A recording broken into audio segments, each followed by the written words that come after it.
अस्सलाम वालेकुम dear students. आज का टॉपिक जो मैंने चुना है it's for class 8। It's from poetry section from your T1 syllabus. The name of the topic is a poem Meeting Poets by Eunice de Souza. Eunice de Souza.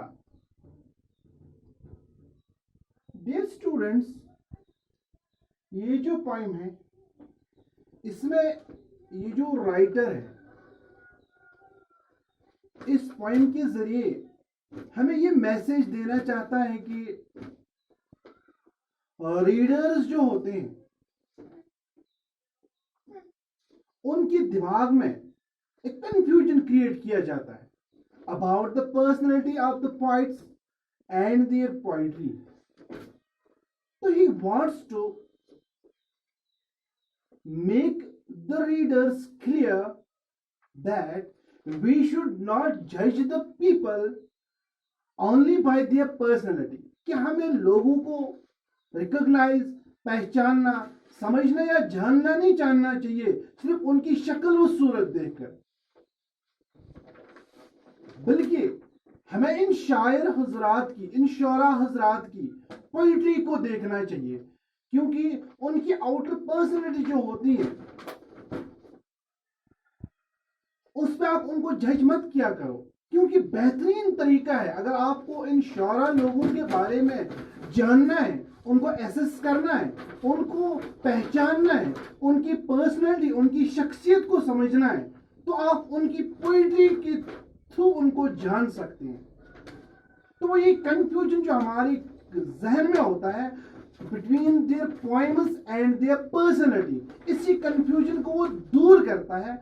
How we should assess these people, how we should assess these poets, इसी poem के जरिए वो हमें ये confusion दूर करता है कि हम इन शोरा लोगों को कैसे समझना चाहिए. Let's go to the first stanza. Meeting poets, I am disconcerted sometimes by the color of their socks, the suspicion of a wig, the wasp in the voice, and an air sometimes of thickness. Meeting poets, writer कहता है कि while meeting the poets, I am disconcerted sometimes by the color of their socks. That means when the writer says I am disconcerted means I am confused. वो कहता है कि मैं confuse हो गया हूं, means confused. वो कहता है कि I am confused. मेरे दिमाग में, मेरे जहन में कंफ्यूजन क्रिएट होता है while meeting the poets by the color of their socks. Why? When I look at the personality of these poets, जब मैं इन शोरा लोगों की इस पर्सनैलिटी की तरफ देखता हूं, इनकी शक्ल व सूरत को देखता हूं, तो जब मैं इनके सॉक्स देखता हूं, उनके कलर देखता हूं, उनके सॉक्स का कलर, दैट मीन्स कि ये आउटर पर्सनैलिटी की बात करती हैं कि इनकी पर्सनैलिटी, बाहर वाली एक्सटर्नल पर्सनैलिटी कैसी होती है इनकी. ये कहते हैं कि मैं कंफ्यूज हो जाता हूं इनके सॉक्स का कलर देखकर. The suspicion of a wig, वो कहता है कि मैं उनकी विग को जब देखता हूं, wig means a false hair wear by a bald-headed people. जो ऐसे लोग होते हैं जिनके सर पे बाल नहीं होते हैं, फिर वो आर्टिफिशियल हेयर लगाते हैं अपने बालों पे, अपने उस सर पे, और इनको कहते हैं विग. ये कहता है कि उन्होंने जो विग पहन होता है, फॉल्स हेयर लगाए होते हैं, हाँ, उनसे मैं कंफ्यूज हो जाता हूं. The wasp in the voice, और उनकी जो वास्प इन द वॉइस का मतलब होता है, wasp it is an stinging insect, जो इंसान को काटता है, जो इंसान को बाइट करता है, ये स्टिंगिंग इंसेक्ट है wasp. just like honeybee. It's red in color. It's an stinging insect जो इंसान को काटता है. ये कहता है कि इनका वॉइस जो होता है, इनकी बात करने का अंदाज जो होता है वो कुछ अलग होता है. इनका वॉइस जो होता है बिटर होता है, कड़वापन होती है इनके बोलने में. इनके बात करने का तरीका जो होता है वो कुछ अलग सा होता है. वो इनके मैनर्स, उनकी बात करने का जो ढंग होता है वो सही नहीं होता है. इन चीजों से मैं कंफ्यूज हो जाता हूँ. And air sometimes of darkness. और ये कहता है कि उनकी लहजे से, उनकी बातचीत से, उनके मैनर्स ऑफ टॉकिंग जो होते हैं वो होते हैं कुछ अलग होते हैं. हाँ, वो कुछ डिफरेंट होते हैं. हाँ, वो कुछ कड़वे होते हैं. उनके बात करने का अंदाज सही नहीं होता है. And in air sometimes of darkness. कहता है कि और उनकी, यहाँ पे एयर का मतलब नहीं होता है हवा, यहाँ पे एयर का मतलब होता है अपीयरेंस. हाँ, उनकी अपीयरेंस जो होती है, यहाँ पे एयर का मतलब होता है अपीयरेंस. उनकी अपीयरेंस जो होती है वो होती है, इनका मैनर जो होता है, इट्स समटाइम्स ऑफ डेंकनेस. डेंकनेस का मतलब अनप्लीजेंटनेस हियर मींस कि डेंकनेस का मतलब यहाँ पे अनप्लीजेंटनेस. और उनका मैनर जो होता है, उनकी अपीयरेंस जो होती है, दैट्स अनप्लीजेंट मींस वो कुछ अच्छी खासी नहीं होती हैं. ये कुछ अलग होती हैं. इनकी जो मैनर्स होती हैं, उनकी अपीयरेंस जो होती है, मेल कुचेल, ये हमें बाहर से लगते हैं वो फकीर जैसे लगते हैं. क्योंकि जो लंबे बाल वाले, हाँ, उनके सॉक्स होते हैं ये अजीब स्ट्रेंज होते हैं. उनकी पर्सनालिटी, उनके बाल, उनके कपड़े, उनके सॉक्स वगैरह ये कुछ अजीब होते हैं. ये कहते हैं कि उनकी पर्सनालिटी, उनकी अपीयरेंस, इसलिए कहते हैं एयर ऑफ डेंकनेस.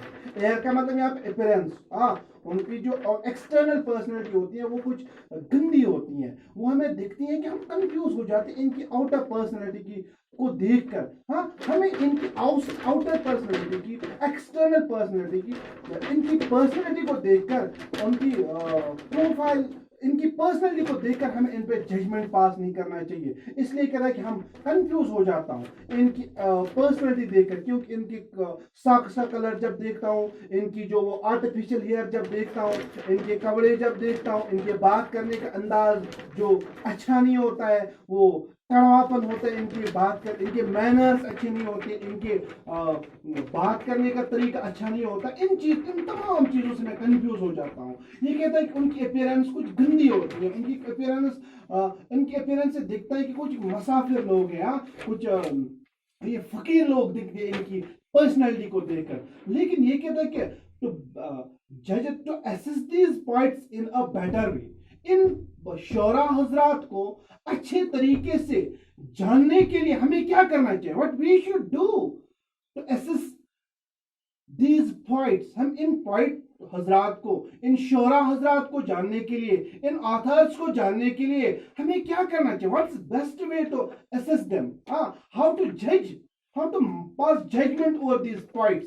द राइटर कहता है दूसरी स्टेंजा में, best to meet in poems. Oh, readers, it's best way to meet these poets in their poetry. We should go through their poetry. हमें इनकी पोइट्री जो है वो हमें पढ़नी चाहिए. हमें इन लोगों के ऊपर जजमेंट पास करना चाहिए as compare to their personality by going through their poetry. हमें इनकी पोइट्री को पढ़ के इनके ऊपर कोई जजमेंट पास करना चाहिए. इनकी शख्सियत के ऊपर कोई जजमेंट पास करना चाहिए. इनको एसेस करना चाहिए, इनको रिकॉग्नाइज करना चाहिए, इनको पहचानना चाहिए only by going through their personality.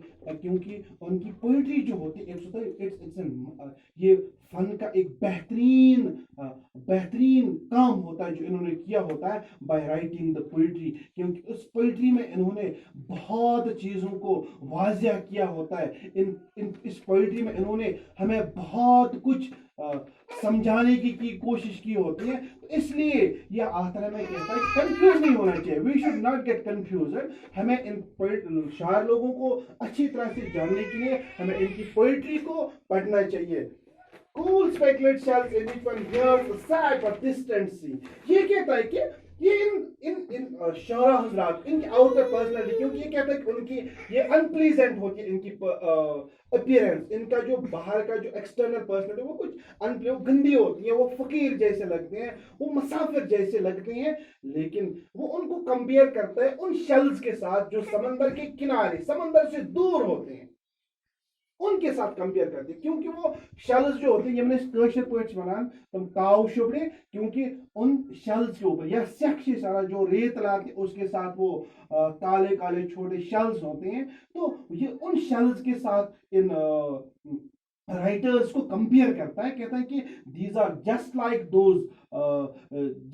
Those cool specular shells who are distant from the sea, जो समंदर से दूर होते हैं, लेकिन फिर भी हम उन्हीं शेल्स के अंदर से उन कीड़ों की उन कीड़े मकोड़ों की उस सैड ट्यून को सुनते हैं। उन मीन्स के दैट मीन ये कहता है कि फिर भी हम इन कूल स्पेकुलर शेल से, इन मेले कचेले, इन डॉटेड, इन स्टैंडर्ड, जिनकी ये जो दागदार शेल्स होते हैं बाहर से, जैसे ये कहता है कि आउटर पर्सनैलिटी होती है इन शोरा हजरात की, इसी तरह ये शेल्स जो होते हैं दागदार होते हैं, इनके स्टैंड्स होते हैं, डॉट्स होते हैं बाहर से। ये कहता है कि इन शेल्स को देखकर हमें लगता है कि ये गंदे हैं, लेकिन इन्हीं शेल्स के अंदर से हम उस समंदर में पाने वाले उन कीड़े मकोड़ों की उस सैड टून को सुनते हैं। वो तो दूर होते हैं, लेकिन फिर भी हम उनसे उस समंदर में रहने वाले कीड़ों की वो आवाजें सुनते हैं। इसी तरह वो सैड होता, मेलनकॉलिक ट्यून होता है।